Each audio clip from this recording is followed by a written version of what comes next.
پہلا مددگار پہلا صحابی نبی نے جسے ہر قدم پر دعا دی، وہ صدیق اکبر کی جس کا لقب ہے، وہ پہلا خلیفہ، وہ پہلا نحمدہ ونصلی ونسلم علی رسولہ النبی الکریم، اما بعد فاعوذ باللہ من الشیطان الرجیم، بسم اللہ الرحمن الرحیم۔ اللہم صلی علی سیدنا مولانا محمد کما تحب و ترضی بان تصلی علیہ صلاۃ و سلام علیک یا رسول اللہ، صلاۃ و سلام علیک یا حبیب اللہ۔ ناظرین محترم، ایک بار پھر آپ کا میزبان سہیل احمد قادری حاضر خدمت پروگرام لے کر دی لیگیسی آف سیدنا ابوبکر صدیق رضی اللہ تعالیٰ عنہ، اور میرے ساتھ عالم اسلام کے نامور اسکالر آپ کی جانی پہچانی شخصیات تشریف رکھتی ہیں، اور آج انشاءاللہ تعالیٰ ایک علمی گفتگو فرمائیں گے ہمارے علماء کرام۔ اور سب سے پہلے آج کے پروگرام میں خوش آمدید کہتا ہوں حضور مفکر اسلام حضرت علامہ قمر الزمان اعظمی صاحب مدد اللہ العالی، ان کو خوش آمدید بھی کہتے ہیں، سلام بھی پیش کرتے ہیں۔ حضرت السلام علیکم ورحمۃ اللہ، بہت شکریہ آپ تشریف لائے۔ ناظرین محترم، ان کے ساتھ تشریف رکھتے ہیں عالم اسلام کہ وہ علمی شخصیت، علمی گھرانے سے جن کا تعلق ہے، اور ماشاءاللہ یو کے میں پورے یو کے میں دورہ کر رہے ہیں۔ میری مراد حضرت پیر طریقت صوفی ملت حضرت علامہ سید فخر الدین اشرفی الجیلانی مدد اللہ العالی، ان کو بھی خوش آمدید کہتے ہیں، سلام پیش کرتے ہیں۔ حضرت السلام علیکم۔ وعلیکم السلام ورحمۃ اللہ، بہت شکریہ آپ تشریف لائے۔ ناظرین محترم، جیسا کہ آپ جانتے ہیں کہ دی لیگیسی آف سیدنا ابوبکر صدیق رضی اللہ تعالیٰ عنہ کے حوالے سے جو پروگرام پیش کیا جاتا ہے میلاد ٹی وی کے یہاں براہ راست مانچسٹر اسٹوڈیو سے، اس میں علماء کرام تشریف لاتے ہیں اور آپ کے سوالات کے جوابات ارشاد فرماتے ہیں۔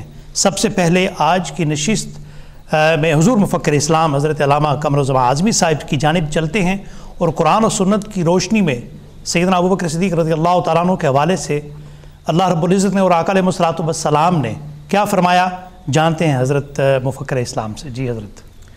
الحمدللہ وکفا وسلام علی عبادہ الذین اصطفیٰ، اما بعد فاعوذ باللہ من الشیطان الرجیم، بسم اللہ الرحمن الرحیم۔ ناظرین کرام، خواتین و حضرات، السلام علیکم ورحمۃ اللہ وبرکاتہ۔ وعلیکم السلام۔ مجھے خوشی ہے کہ میں آج کی اس نشست میں تھوڑی دیر کے لیے حضرت خلیفۃ المسلمین، خلیفہ اول، یار غار رسول، اصدق الصادقین حضرت صدیق اکبر رضی اللہ تعالیٰ عنہ کی بارگاہ میں خراج احترام پیش کرنے کے لیے حاضر ہوں۔ ان کی حیات پہ تفصیلی گفتگو کرنا اس مختصر سے وقت میں ممکن تو نہیں ہے، لیکن میں یہ چاہوں گا کہ قرآن عظیم کی روشنی میں ان کی حیات طیبہ کے چند گوشوں کو آپ کے سامنے پیش کروں۔ اللہ کی مقدس کتاب ان کے بارے میں کیا کہہ رہی ہے۔ واہ۔ تاریخ کے حوالے سے گفتگو کی جائے گی تو ممکن ہے اعتراضات ہوں، احادیث پہ ذوف کا الزام بھی لگایا جا سکتا ہے، اللہ، مگر قرآن پاک ان تمام باتوں سے بلند ہے، اللہ کا کلام ہے۔ واہ۔ اللہ کے رسول علیہ الصلوۃ والسلام کے رفیق غار اور رفیق مزار جناب صدیق اکبر کی شان میں قرآن عظیم نے جو کچھ فرمایا ہے، اور مفسرین نے جن آیات مبارکہ کو کے بارے میں یہ کہا ہے کہ انہی کے لیے نازل ہوئی ہیں، واہ، ان آیات مبارکہ کو سماعت فرمائیں اور اپنے ایمان کو تازہ کریں اور عقیدے کو مضبوط اور مستحکم کریں۔ قرآن عظیم نے جو ترتیب قائم فرمائی ہے اس میں نبوت کے بعد سب سے بلند مقام صدیقیت کا رکھا ہے۔ سبحان یہ اللہ۔ قرآن کی ترتیب ہے۔ آپ سماعت فرمائیں، اولئک مع الذین انعم اللہ علیہم من النبیین والصدیقین والشہداء والصالحین وحسن اولئک رفیقا۔ سبحان اللہ۔ یہی وہ لوگ ہیں صراط مستقیم پہ چلنے والے، جس میں انبیاء کرام ہیں، صدیقین ہیں، شہداء ہیں اور صالحین ہیں، اور یہ بہترین رفاقت رکھنے والے لوگ ہیں۔ آپ اندازہ فرمائیں کہ اللہ کی مقدس کتاب میں نبوت کے فوراً بعد صدیقیت کا تذکرہ کیا گیا ہے، واہ، اور یہ دلالت النص کے طور پر یہ بات واضح ہوتی ہے کہ جناب صدیق نبوت کے فوراً بعد منصب عظیم رکھتے ہیں سبحان اور اللہ۔ مقام عظیم رکھتے ہیں۔ واہ۔ اس آیت کریمہ کی اور بھی تفصیلات کی جا سکتی ہیں، لیکن میں چاہتا ہی ہوں کہ وہ ساری آیات مبارکہ جو قرآن پاک میں نازل ہوئی ہیں ان میں چند اہم آیات کو آپ کے سامنے پیش کرنے کا شرف حاصل کروں۔ قرآن عظیم ایک دوسرے مقام پر ارشاد فرماتا ہے، والذی جاء بالصدق وصدق بہ اولئک هم المتقون۔ واہ وہ پیغمبر اعظم جو سچائی لے کر کے آئے، اور ان کے ساتھ وہ ذات جس نے ان کی تصدیق کی۔ سبحان اللہ۔ اور آپ جانتے ہیں کہ جناب صدیق اکبر رضی اللہ تعالیٰ عنہ صدیق ہیں، مصدق اول ہیں، واہ سرور کائنات محمد رسول اللہ کی نبوت مطلقہ اور سعادت عامہ کے۔ اس لیے آیت کریمہ بھی اپنی ترتیب کے اعتبار سے اشارۃ النص کے ذریعے واضح کر رہی ہے کہ اللہ کے رسول علیہ الصلوۃ والسلام کے بعد سب سے بڑا مقام جناب صدیق اکبر کا ہے، اور انہیں متقیوں کا امام قرار دیا گیا ہے۔ قرآن عظیم ارشاد فرماتا ہے یا ایھا الذین آمنوا کونوا انصار اللہ، اے ایمان والو اللہ کے انصار بن جاؤ۔ جناب عیسیٰ علیہ السلام نے یہ کہا تھا من انصاری اللہ، میں اللہ کی بارگاہ میں، اللہ کے حضور میں، اللہ کے کام میں میرا مددگار کون ہے؟ اللہ فرماتا ہے اہل ایمان سے کہ تم پیغمبر اعظم سرور کائنات محمد رسول اللہ کی مدد کرو، یہ اللہ کے دین کی مدد ہے۔ اور آپ جانتے ہیں کہ جناب صدیق رضی اللہ تعالیٰ عنہ اس اعتبار سے سب سے بلند ہیں اور سب سے عظیم ہیں۔ ایمان لانے کے بعد سے لے کر کے اور وصال تک دین کی جتنی خدمات انہوں نے انجام دی ہیں وہ تاریخ کے صفحات پر روشن ہیں، احادیث مبارکہ میں ان کی تفصیلات موجود ہیں۔ وہ نبی کے نام پر جان قربان کرنا ہو، سفر ہجرت میں ان کے ساتھ ہونا ہو، اپنا سارا مال قربان کر دینا ہو، اپنی ساری دولت اڑا دینا ہو، اور اس کے ساتھ ساتھ وہ سارے امور جہاں پیغمبر اعظم کو ضرورت ہے وہاں ان کی خدمت میں حاضر ہونا ہو۔ خود آقا ارشاد فرماتے ہیں کہ دنیا میں میرے ساتھ جس نے جو بھی بھلائی کی ہے میں نے اس کا بدلہ دے دیا ہے، مگر صدیق کا بدلہ صرف اللہ عطا فرمائے گا۔ اس لیے کہ اور پھر جناب صدیق رضی اللہ تعالیٰ عنہ نے وصال مبارک پیغمبر اعظم کے بعد جو عظیم کارنامے انجام دیے ہیں ان کی مثال نہیں ملتی ہے، اس لیے کہ اللہ کے رسول کے وصال کے بعد بے وقت 3 محاذ پر انہیں جنگ کرنا پڑا۔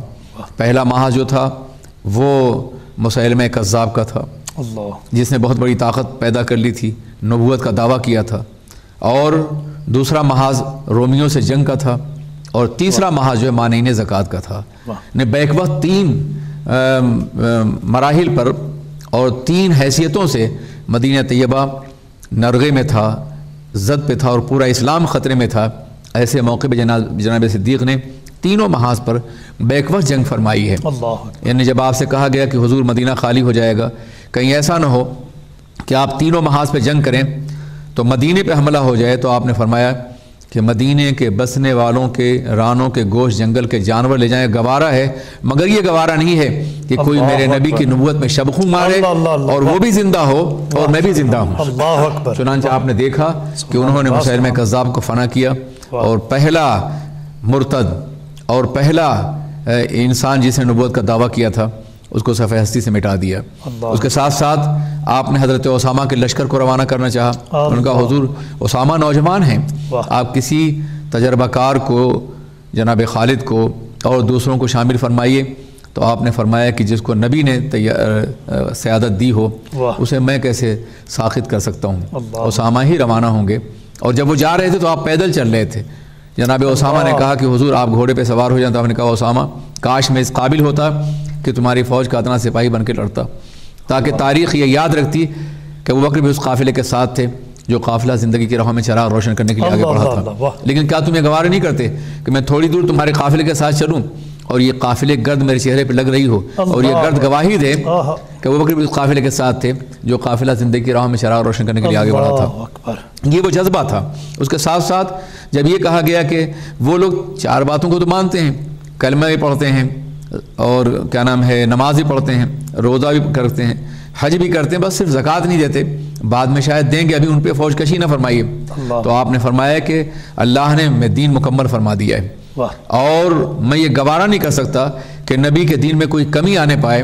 ایک اونٹ کی ایک معمولی سی شے بھی اگر ایک کوڑا بھی رہ گیا، ایک اقال بھی رہ گئی، تو اس کے لیے میں جنگ کروں گا مد زکوٰۃ میں، تاکہ دین مکمل ہے اسے تکمیل کے آخر میں، یعنی گویا کہ تکمیل دین کے اس فریضے کو انجام دیا کہ اگر وہ نہ ہوتے تو شاید اسلام کا نقشہ پہلی ہی صدی میں بگڑ گیا ہوتا، جیسے کہ اور انبیاء کرام کی زندگیوں میں ہوا۔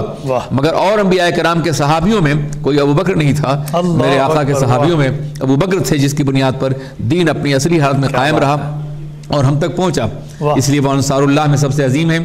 قرآن عظیم نے ایک معیار سیٹ کیا ہے، سبحان اور معیار یہ ہے کہ ان اکرمکم عند اللہ اتقاکم، تم میں سب سے زیادہ مکرم وہ ہے جو اللہ سے زیادہ ڈرنے والا ہے، زیادہ متقی ہے۔ ایک معیار مقرر کر دیا، ایک ضابطہ بنا دیا افضلیت کا، اکرمیت کا۔ تم میں افضل وہ ہے، تم میں اکرم وہ ہے جو اتقا ہے، یہ معیار دیا۔ اس کے بعد دوسرے مقام پہ جناب صدیق کو اتقا کہا قرآن عظیم نے، اس معیار پہ کے مطابق وہ سب سے افضل قرآن پاک فرماتا ہے سیجنبہ الاتقی الذی یؤتی مالہ یتزکی ما لأحد عنده من نعمت تجزی الا ابتغاء وجہ ربہ الاعلی ولسوف یرضی۔ بہت سی باتیں اس میں ہیں۔ اس آیت کریمہ کا شان نزول یہ ہے کہ جب حضرت بلال حبشی کو آپ نے آزاد کرایا اور بہت بڑی دولت دے کر کے، جی ایک موقع پہ آپ نے کہا تھا کہ میرے بلال کے برابر تول کر کے سونا لے لو مگر انہیں آزاد کر دو۔ اللہ اکبر۔ تو آپ نے آزاد کرایا تو لوگوں نے کہا کہ اتنی بڑی قیمت دے کے غلام کو آزاد کرایا، شاید بلال نے کبھی کوئی احسان کیا ہو۔ تو قرآن عظیم کی آیت کریمہ اتری کہ وہ ذات گرامی جو اتقا ہے، وہ اپنا مال جو ہے صرف تزکیہ نفس کے لیے اور تزکیہ مال کے لیے خرچ کرتا ہے، اس پر کسی کا کوئی احسان نہیں ہے، کسی نعمت کی جزا کے طور پہ نہیں ہے، وہ اپنے رب کی رضا چاہتا ہے اور اللہ اس سے راضی ہے۔ کیا بات ہے۔ اب آپ اندازہ کیجیے اتقا کہا ہے قرآن عظیم نے، اور دوسرے مقام قرآن فرماتا ہے کہ ان اکرمکم، تم میں سب سے مکرم وہ ہے جو تم میں اتقا ہے۔ تو افضلیت کا یہ معیار خود قرآن عظیم نے سیٹ کیا ہے اور جناب صدیق اکبر کو افضل قرار دیا ہے۔ اس کے ساتھ ساتھ اللہ کے رسول کے بارے میں قرآن نے کہا وَلَسَوْفَ يُعْطِيكَ رَبُّكَ فَتَرْضَىٰ، وہی لفظ یہاں استعمال وَلَسَوْفَ يَرْضَىٰ، یعنی جو مقام رضا کا جناب سرور کائنات کو عطا فرمایا گیا وہی مقام ان کے صدقے میں جناب صدیق اکبر کو بھی عطا فرمایا گیا۔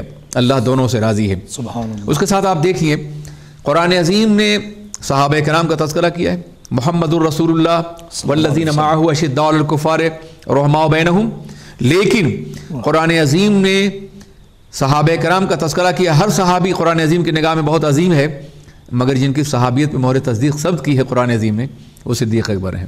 ان کو قرآن عظیم نے صاحب کہا ہے اس آیت کریمہ ثانی اثنین اذ ہما فی الغار اذ یقول لصاحبہ لا تحزن ان اللہ معنا۔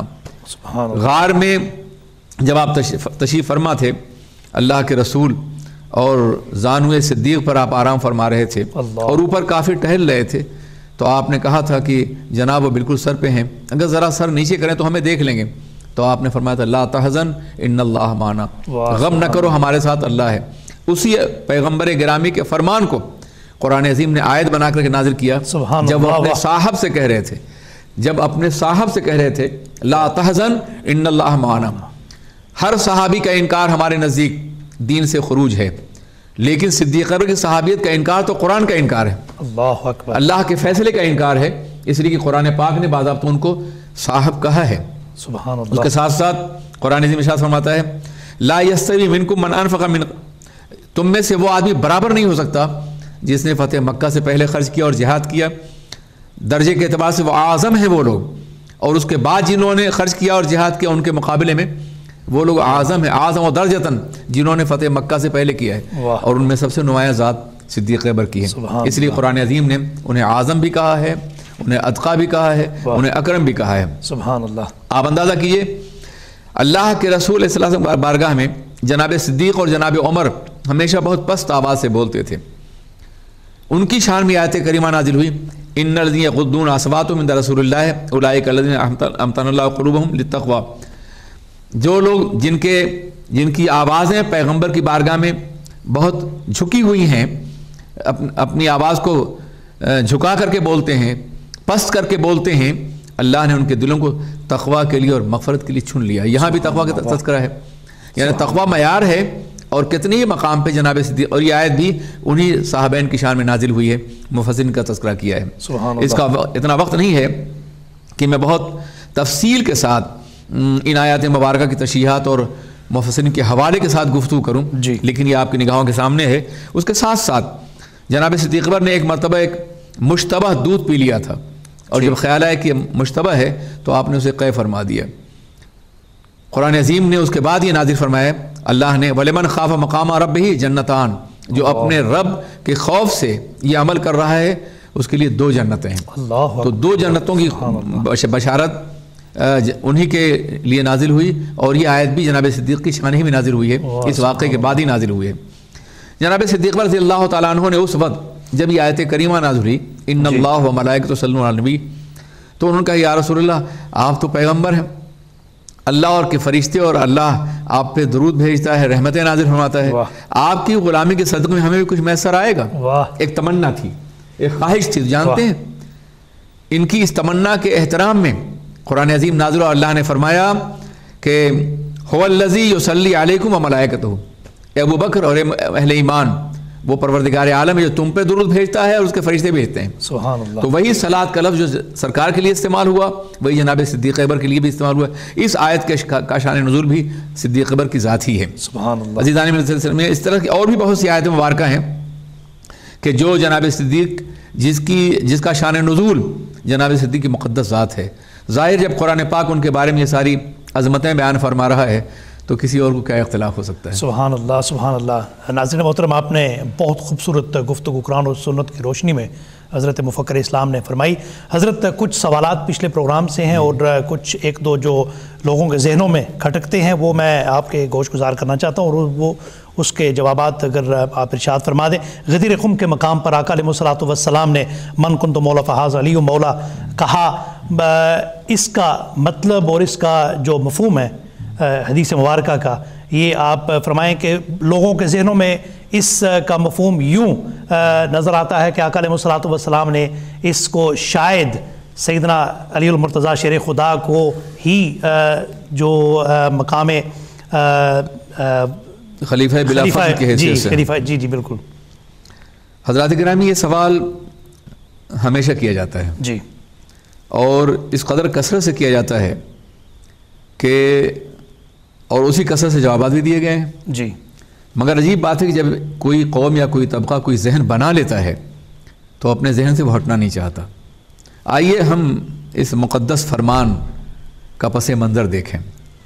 جناب صحابہ کرام جناب مولا کائنات کے ساتھ یمن سے واپس آئے۔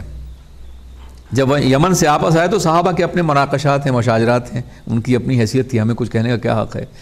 کچھ لوگوں نے اللہ کے رسول کی بارگاہ میں کوئی شکایت کی مولا کائنات کی، تو اللہ کے رسول علیہ السلام نے شکایت کرنے والوں کو الگ الگ مطمئن کر دیا جی، اور ان کا نام نہیں لیا، جی لیکن ایک معیار سیٹ کیا جی جناب مولا کائنات کے احترام اور عزت کے سلسلے میں کہ جب غدیر خم پر آئے تو وہ صحابہ بھی ساتھ تھے، جی، مولا کائنات بھی ساتھ تھے، تو آپ نے فرمایا کہ یا معاشر المسلمین الست اولا بکم من انفسکم، اے اہل ایمان کیا میں تمہاری جانوں سے تمہارے بہتر نہیں ہوں؟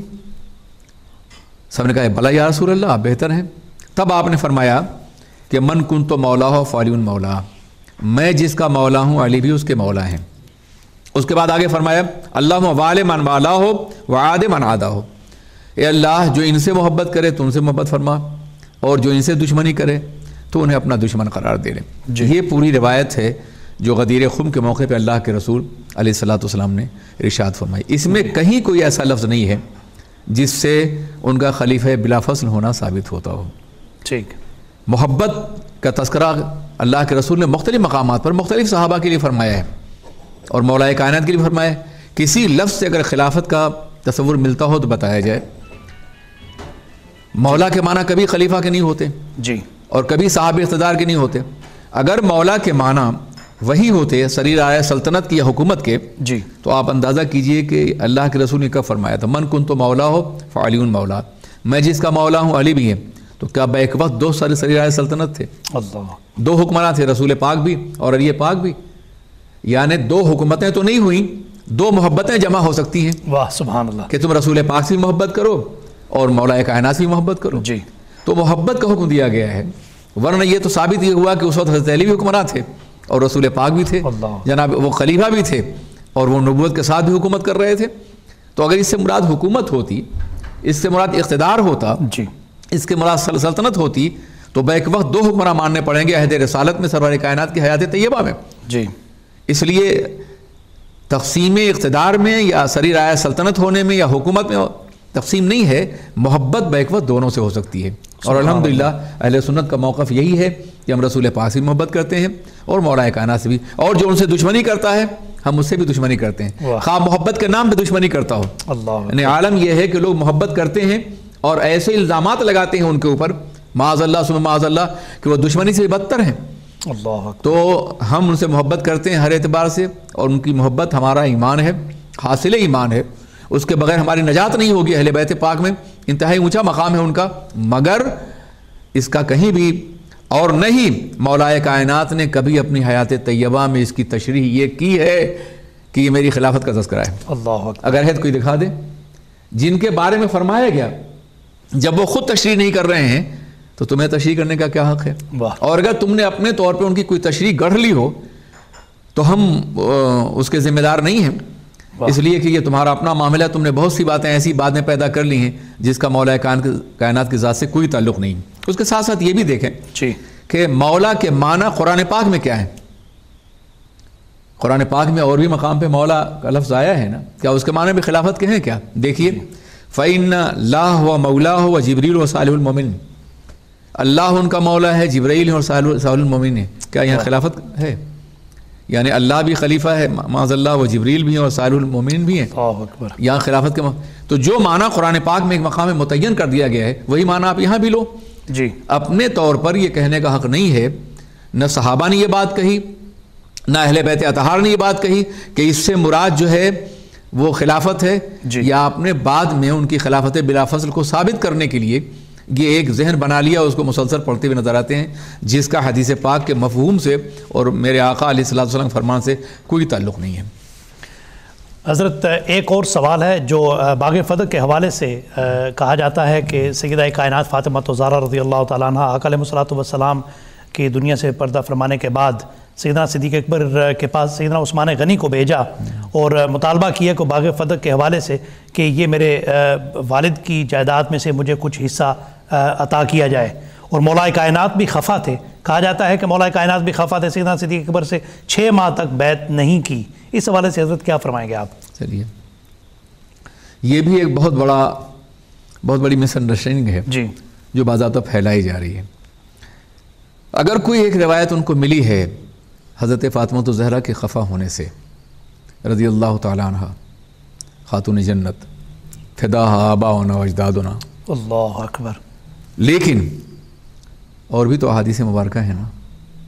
اب آپ سنیے، ابن ماجہ صحاح کی مشہور کتاب ہے جی، اس میں باغ فتح کے بارے میں ایک روایت آئی ہے، وَإِنَّ فَاطِمَةَ سَأَلَتْهُ أَن يَجْعَلَهَا لَهَا فَأَبَى، جناب فاطمہ الزہرا نے اللہ کے رسول سے ان کی زندگی ہی میں کہا تھا کہ یہ آپ ہمیں ہبا کر دیں، تو اللہ کے رسول نے انکار فرما دیا۔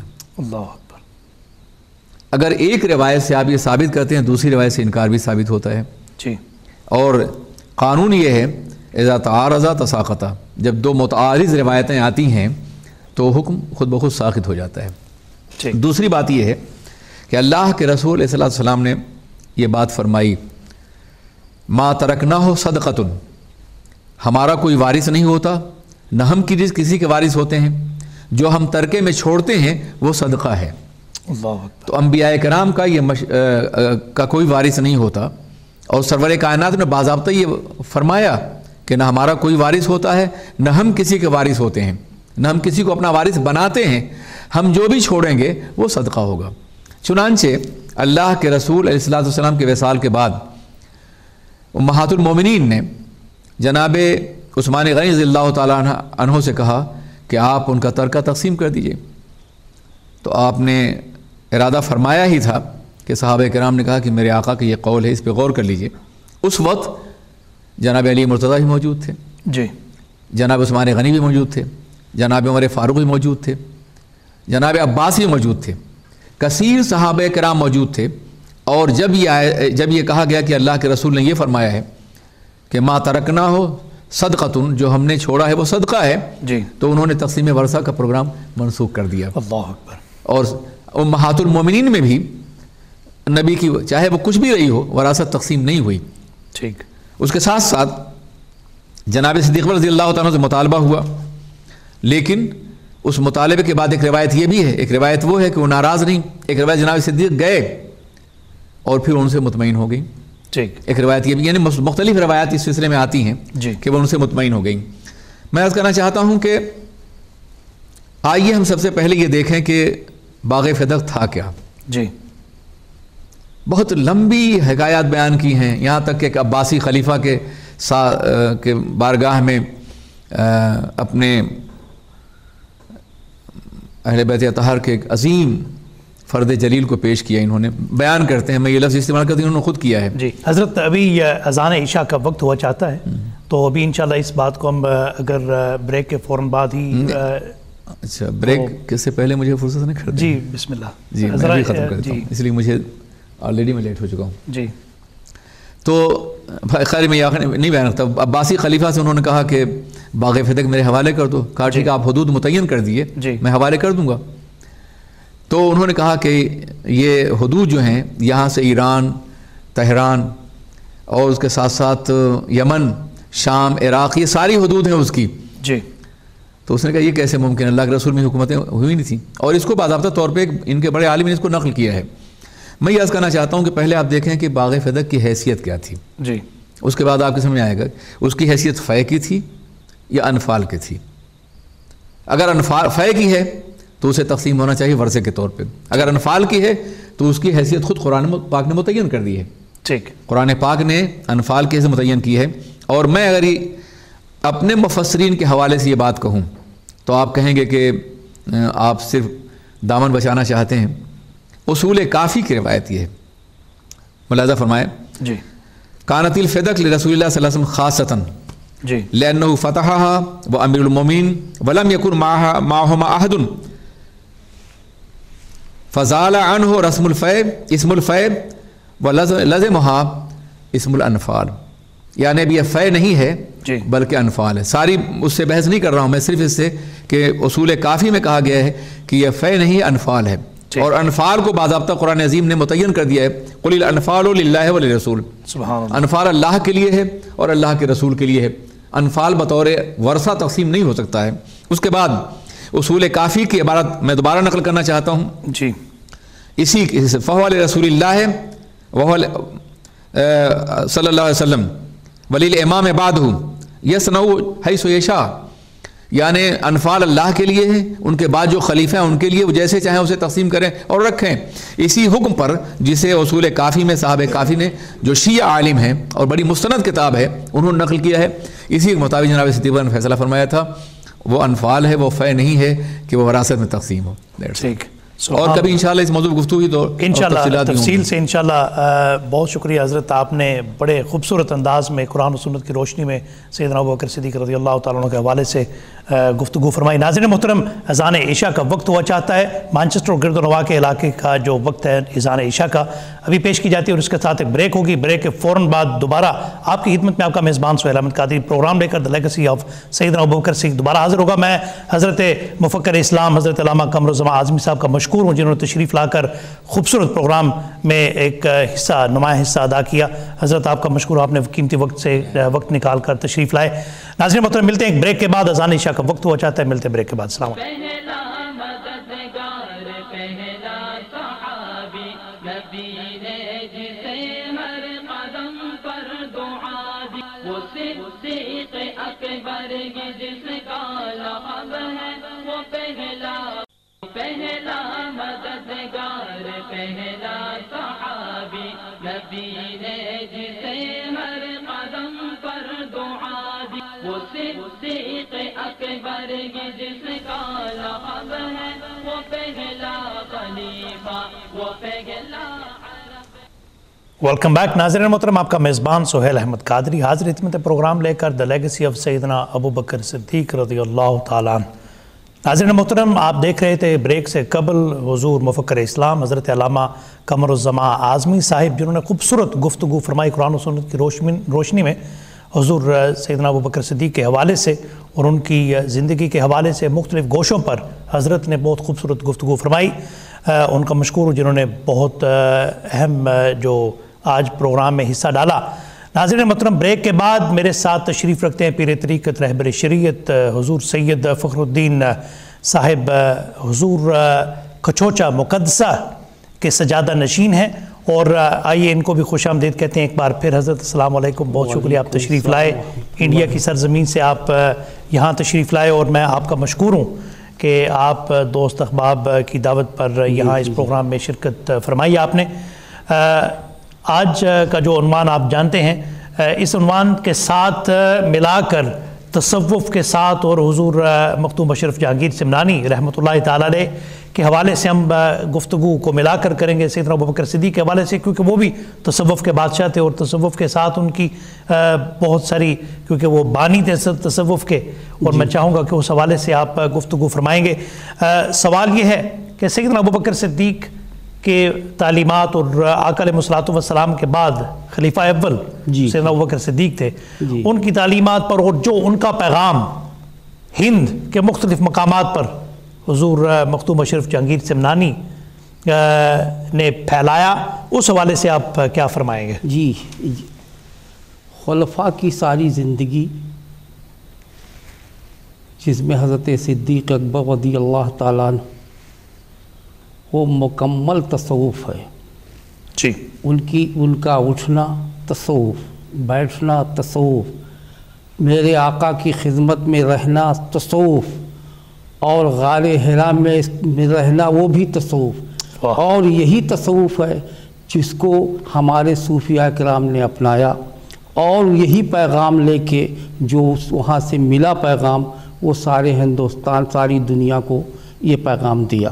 اس میں حضور مختوم سمنا، جن کا ایک مقام ہے، جو 5ویں صدی ہجری میں ہندوستان کی سرزمین پر یہ پیغام لے کے گئے، اور انہوں نے سارے ہندوستان کو بقع نور بنا دیا. آج بھی آپ کا آستانہ مرجع خلائق بنا ہوا ہے، اور جمہوریت، عشق و محبت، ہدایت، امن ایک آج بھی وہ مرکز ہے، اور اس کی مثال بہت مشکل سے ملے گی جو ہمارے صوفیاء جو پیغام لے کے آئے. سبحان اللہ. جی، صوفیزم کے حوالے سے انڈیا میں، ہندوستان کے مختلف مقامات پر آپ، کیونکہ وہ اسی حوالے سے ہم بات کر رہے تھے کہ انڈیا کے مقامات پر جو مختلف درگاہیں ہیں، جی جی، وہاں کیا سمجھتے ہیں کہ تصوف کس طریقے سے چل رہا ہے اور کس ڈگر پر چل رہا ہے؟ تصوف کا مطلب تصوف عشق ہے، جی، تصوف محبت ہے، تصوف عقیدت ہے، تصوف احترام ہے، تصوف اسلام کی مکمل پیروی کا نام تصوف ہے، اور بغیر تصوف کے کوئی ہدایت یافتہ نہیں ہو سکتا. اللہ تک پہنچنے کا بہترین ذریعہ جو تصوف ہے، اسی کے ذریعے ہم آسانی سے اللہ تک پہنچ سکتے ہیں. اور بزرگوں نے یہی پیغام دیا تصوف کا، جس میں ہندوستان کی سرزمین پر خواجہ معین الدین چشتی اجمیری سنجری نے جو پیغام دیا، اور اس سنگلاخ زمین کو بقع نور بنا دیا. واہ. تصوف کا مطلب یہ، نماز تصوف، روزہ تصوف، یعنی تصوف کا جب صحیح معنی میں اس کی پیروی کی جائے گی تو انشاءاللہ تعالی بندہ آسانی سے اللہ تک پہنچ سکتا. کیا سمجھتے ہیں یو کے اور یورپ کی سرزمین پر، جیسے آپ یہاں تشریف لائے ہیں، دیکھا ہے آپ نے مختلف مقامات پر، یہاں پر بھی عرصہ دراز سے مسلمان مقیم ہیں، 4-5 دہائیوں سے یہاں پر، اور مختلف مقامات پر مساجد اور خوبصورت مساجد زیر تعمیر ہیں اور بنی ہوئی ہیں. جی، اس حوالے سے تصوف یہاں یو کے اور یورپ کی سرزمین پہ کیسے دیکھتے ہیں آپ؟ ہم نے دیکھا یہ جو پیغام تو آیا اور ہے، یہ میرا تیسرا دورہ آپ کے یو کے میں ہے. جی، پہلی مرتبہ بھی آیا، دوسری مرتبہ، اور بہت قریب سے میں نے مساجد کا بھی مشاہدہ کیا، لوگوں کا مشاہدہ کیا، میں نے بہتری پایا. اور یہ میرا اپنا نظریہ ہے کہ لوگوں کے اندر آج بھی اب اس وقت زیادہ تصوف کی طرف رجحان ہو رہا ہے، اور لوگ جو ہیں وہ اس تصوف کے ذریعے بہت کچھ سیکھ رہے ہیں اور سیکھتے رہیں گے. ٹھیک. جی. اور ایک تو تصوف ہوا، ایک عبادت، جی، دونوں کا آپس میں کیسا تعلق ہے؟ دیکھیے اسلام کا جو تصوف اسلام ہی ہے، مکمل تصوف جو ہے، تصوف اسلام ہی کو کہتے ہیں. اسلام کی صحیح معنی میں پیروی کرنے کا نام ہی تصوف ہے. اس میں رشد و ہدایت آ گئی، عبادت یعنی رشد و ہدایت، نماز، روزہ، تقوی، یہ سب کے سب جو ہیں وہ اسی میں آ گئے، تصوفی میں. ٹھیک. التصوف کلہ ادب، تصوف مکمل ادب. جی ٹھیک. جی سبحان اللہ. حضرت دوسری بات یہ ہے کہ جب انڈیا اور پاکستان علیحدہ ہوئے، درگاہیں پنجاب، انڈیا کا جو پنجاب تھا وہاں پر مساجد جی جی بہت زیادہ تھیں، اور جو لوگ ادھر پاکستان کی طرف آئے، اور پھر جو انڈیا میں، کیونکہ انڈیا میں مسلمان پاکستان کی تعداد سے کئی گنا زیادہ ہے، جی وہاں آپ نے فرق کیا سمجھتے ہیں کہ فرق دونوں ممالک میں کیا ہوگا؟ جو لوگ چھوڑ کر چلے گئے اور وہاں جو رہ گئے، ان کے حوالے سے آپ کیا کہیں گے کہ کیسا آپ نے دیکھیے دیکھا؟ آج بھی آج ہمارے ہاں جو آستانے ہیں وہ بغیر بلا تفریق و مذہب ملت مرجع خلائق بنے ہوئے ہیں. مسلمانوں سے زیادہ ہندوؤں کی آمد ہوتی ہے، مسلمانوں سے زیادہ ہندو ادب کرتا ہے. آج بھی اتنی صدی گزر گئی لیکن آپ وہاں جمہوری نظام جو پائیں گے یا ایک ہی سب میں کھڑے ہو گئے محمود و ایاز، نہ کوئی بندہ رہا نہ کوئی بندہ نواز، تو یہ آپ کو آستانوں سے ملے گا، یہ درگاہوں سے مل رہا. آج بھی اتنی صدی گزر گئی، لوگوں کے نظریات بدل گئے، لوگ کافی فرق آ گیا لوگوں کے رجحان میں، اس کے باوجود بھی آج بھی بزرگوں کا فیضان اسی طرح سے جاری و ساری ہے.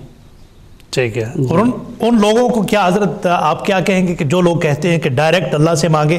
دیکھیے کسی بھی چیز کے لیے اللہ سے مانگنے کی بات تو سبھی اللہ سبھی کو ہے، یعنی ساری چیزیں تو اللہ ہی ہے، اور اس کے لیے جو ہے، لیکن اس نے کہا ہے یا ایھا الذین آمنوا کونوا مع الصادقین، اے ایمان والو اللہ کس تک پہنچنے کے لیے یعنی ان لوگوں کے ساتھ راستہ اختیار کرو جو صاحب حال یا قال ہے، یعنی اچھے لوگوں کے ساتھ، نیک لوگوں کے ساتھ، صادق لوگوں کے ساتھ، سچے لوگوں کے ساتھ، نمازی لوگوں کے ساتھ، پرہیزگار لوگوں کے ساتھ، ایمان والوں کے ساتھ آپ کی صحبت اختیار کرو، تب اللہ تک پہنچو گے. اور یہی اللہ کے نیک بندے ہیں جنہوں نے ہم سے تمام لوگوں کو اس اللہ تک پہنچایا. واہ. اور جو لوگ یہ کہتے ہیں ڈائریکٹ کی بات، ہم تو اس میں پڑھنا نہیں چاہتے ایسے مسائل میں، اختلافی مسائل میں، کیونکہ ہمارا کہنا ہے کہ ہم ایسا کیریکٹر پیدا کریں، ہم ایسا کردار پیدا کریں کہ لوگ ہمیں دیکھ کے خود اللہ کی طرف مائل ہو جائیں. واہ سبحان اللہ. اور وہ کیریکٹر تب پیدا ہوگا جب ہم خلوص نیت سے اللہ کی رضا کے لیے ہم اپنی ساری زندگی کو اللہ کے لیے وقف کر دیں گے. ہمارا چلنا، ہمارا اٹھنا، ہمارا بیٹھنا، ہماری گفتگو اور بے لوث اللہ کے لیے ہم خدمت پیش کریں گے تو دنیا پھر ہماری خود پیروی کرے. ٹھیک. واہ سبحان اللہ. دوسری جو درگاہوں کے حوالے سے ایک سوال یہ اٹھتا ہے کہ بہت سارے لوگ اس چیز پر اعتراض کرتے ہیں کہ درگاہوں پر صرف درگاہ پر جا کر حاضری پیش کرنا اور نماز نہ پڑھنا، اس حوالے سے کیا آپ کہیں گے؟ کیا ایسا کہیں نہیں، بزرگوں نے نماز تو کسی حالت میں معاف نہیں ہے. ٹھیک. جب بچہ 10 سال کا ہو گیا اس سے لے کر جب تک وہ قبر تک نہیں پہنچ جاتا، نماز کسی حالت میں معاف نہیں. جی. تو جو لوگ یہ کہتے ہیں کہ وہاں جو لوگ رہتے ہیں ان کی نماز تو اور بڑھ جاتی ہے، جو 5 وقت کے بجائے وہ اور نمازیں پڑھتے ہیں، وہ تہجد بھی پڑھتے ہیں، اشراق بھی پڑھتے ہیں، چاشت بھی پڑھتے ہیں، اوابین بھی پڑھتے ہیں. یہ ان کو جو ملا وہ بزرگوں کے ذریعے ملا. جی جی. اور یہ کہنا کہ وہاں لوگ نماز نہیں پڑھتے، ایسا نہیں. ٹھیک.